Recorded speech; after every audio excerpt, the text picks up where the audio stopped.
ओम शांति। अमृत वेले मिलन की तैयारी। नंबर 1 पॉइंट, अधिकारीपन का अनुभव।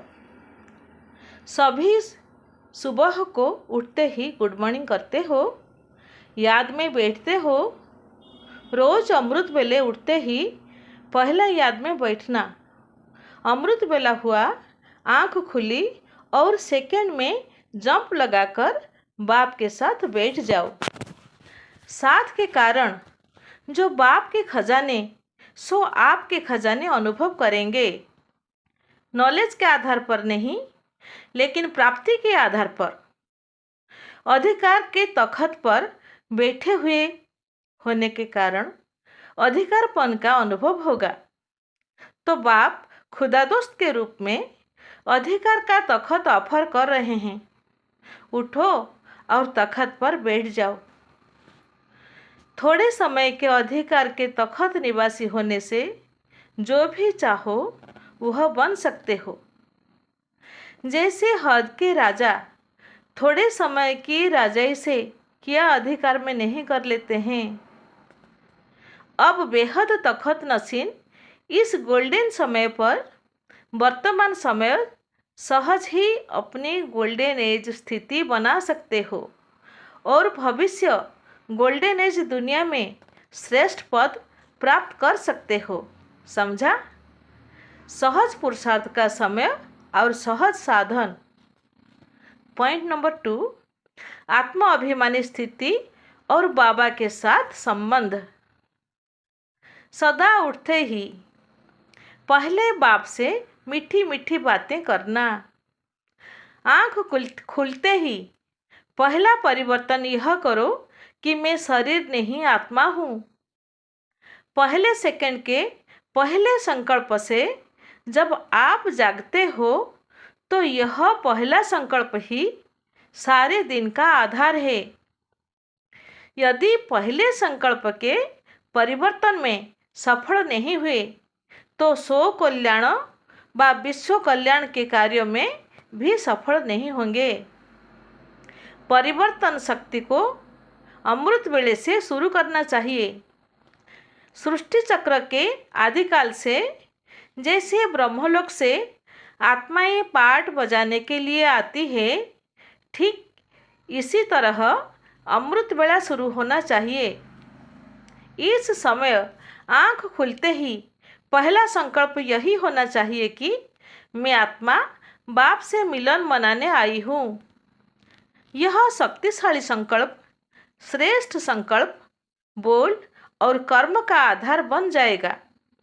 तो पहला परिवर्तन है कि मैं कौन। यह परिवर्तन की स्मृति ही सारे दिन का फाउंडेशन है। फिर इसके ऊपर ही सब कुछ आधारित है। दूसरा परिवर्तन का संकल्प करो कि मैं किसका हूँ। मेरे सर्व संबंध किसी से है, सर्व प्राप्तियाँ किसी से हैं। तो पहला परिवर्तन है शरीर का, फिर दूसरा है शरीर के संबंध का। इस परिवर्तन के आधार पर ही बाप से संबंध जुड़ता है और सर्व प्राप्तियों का आधार बनता है। इसी परिवर्तन को सहज याद और सहज योग कहा जाता है। दिन की आदिवेला से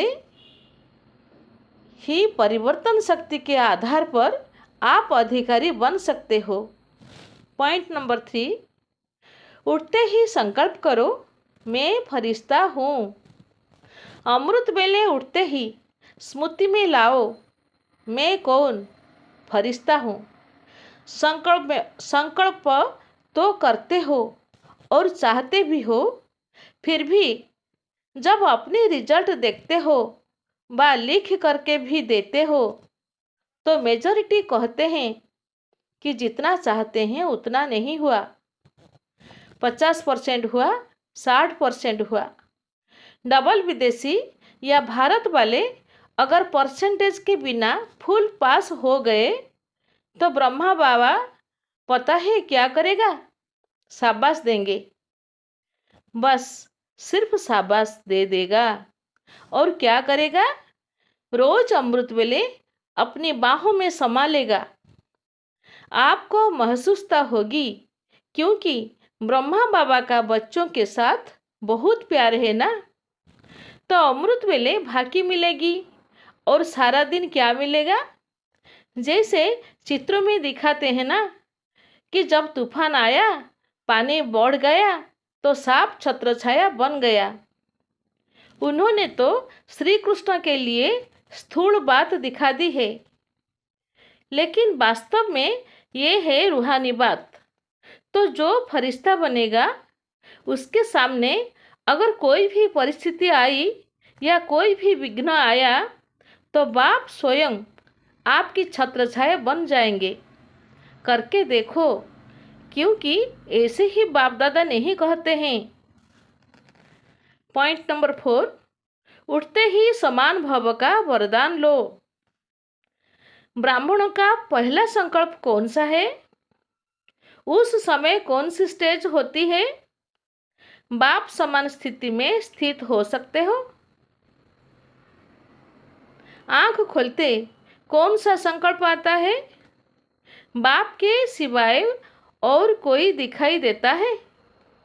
जब गुड मॉर्निंग करते हो तो बच्चा समझ बाप को गुड मॉर्निंग करते हो ना। तो बच्चा अर्थात मालिक और बाप भी बच्चों को क्या रेस्पॉन्ड करते हैं? बालक सो मालिक बच्चे, बाप को भी सिरताज बच्चे। तो पहला ही संकल्प समर्थ हुआ ना। पहली मुलाकात बाप से होती है और पहले मिलन में बाप हर रोज समान भव का वरदान देता है, जिसमें सब वरदान समाये हुए हैं। तो जिसका आरंभ ही इतना महान हो, तो उसका सारा दिन कैसा होगा? व्यर्थ हो सकता है? नहीं। लेकिन ऐसे श्रेष्ठ मुलाकात सदा कौन कर सकता है? जिसका संकल्प भी बाबा और संसार भी बाबा है। ऐसे बाप के समीप बच्चों की मुलाकात समीप से होती है, नहीं तो समीप की मुलाकात नहीं, लेकिन सामने की मुलाकात होती है। सब बच्चे मुलाकात जरूर करते हैं, लेकिन नंबर 1 बच्चे समान स्वरूप से समीप अर्थात साथ का अनुभव करते हैं। साथ भी इतना जैसे कि 2 नहीं, लेकिन 1 है। सेकंड नंबर, बाप के स्नेह को, बाप के वरदानों को, बाप के मिलन को समान स्वरूप से नहीं, लेकिन समान बनने के शुभ संकल्प स्वरूप होकर चलते हैं। सम्मुख का अनुभव अर्थात बाप से सर्व प्राप्तियाँ हो रही है, ऐसी अनुभूति करते हैं। तो फर्स्ट नंबर समान बनकर मिलते, सेकंड नंबर समान बनने के संकल्प से मिलते हैं। तीसरे नंबर की बात ही नहीं पूछो। तीसरे नंबर वाले की लीला विचित्र होती है। अभी अभी बच्चा बन मिलेंगे और अभी अभी मांगने वाले बन जाएंगे। बहुरूपी होते हैं, कब किस रूप में मिलेंगे, कब किस रूप में। तो बच्चों में भी मिलन मनाने में नंबरवार हो जाते हैं। पॉइंट नंबर 5, चेहरा खुशी का हो, खुशकी का नहीं। अभी तो अमृत वेले का दृश्य भी हंसने और हंसाने वाला है। कोई निशाना लगाते लगाते थक जाते हैं, कोई डबल झूलों में झूलते हैं, कोई हठजोगी बन करके बैठते हैं, कोई तो सिर्फ नेमिनात हो बैठते हैं, कोई लगन में मगन भी होते हैं। याद शब्द के अर्थ स्वरूप बनने में अभी विशेष अटेंशन दो। योगी आत्मा की झलक चेहरे से अनुभव हो। जो मन में होता है वह मस्तक पर झलक जरूर रहती है। ऐसे नहीं समझना मन में तो हमारा बहुत है। मन की शक्ति का दर्पण चेहरा अर्थात मुखड़ा है। कितना भी आप कहो कि हम खुशी में नाचते हैं, लेकिन चेहरा उदास देख कोई नहीं मानेगा। खोया खोया हुआ चेहरा और पाया हुआ चेहरा, इसका अंतर तो जानते हो ना। पा लिया, इसी खुशी का चमक चेहरे से दिखाई दे। खुशक चेहरा नहीं दिखाई दे, खुशी का चेहरा दिखाई दे। पॉइंट नंबर 6, प्यार में लवलीन हो जाओ। अमृत वेले महारथी बच्चे और सब बच्चे जब रूह रिहान करते हैं तो महारथियों की रूह रिहान और मिलन मुलाकात और अनेक आत्माओं के मिलन और रूह रिहान में क्या अंतर होता है? यह जो गायन है कि आत्मा परमात्मा में लीन हो जाती है, यह कहावत किस रूप में रॉन्ग है? क्योंकि एक शब्द बीच से निकाल दिया है। सिर्फ लीन शब्द नहीं है, लेकिन लवलीन एक शब्द है। लीन एक है लव में लीन। जो कोई अति स्नेह में मिलते हैं तो उस समय स्नेह के मिलन के शब्द क्या निकलते हैं? यह तो जैसे कि एक दूसरे में समा गए हैं या दोनों मिलकर एक हो गए हैं। ऐसे ऐसे स्नेह के शब्दों को उन्होंने उस रूप से ले लिया है। यह जो गायन है कि वे एक दूसरे में समाकर एक हो गए हैं, यह है महारथियों का मिलन। बाप में समा गए अर्थात बाप का स्वरूप हो गए, ऐसा पावरफुल अनुभव महारथियों को होगा। बाकी और जो बच्चे हैं वह स्नेह शक्ति खींचने की कोशिश करते हैं, युद्ध करते करते समय समाप्त कर देंगे। लेकिन महारथी बैठे और समाये। उनका लव इतना पावरफुल है जो बाप को स्वयं में समा देते हैं।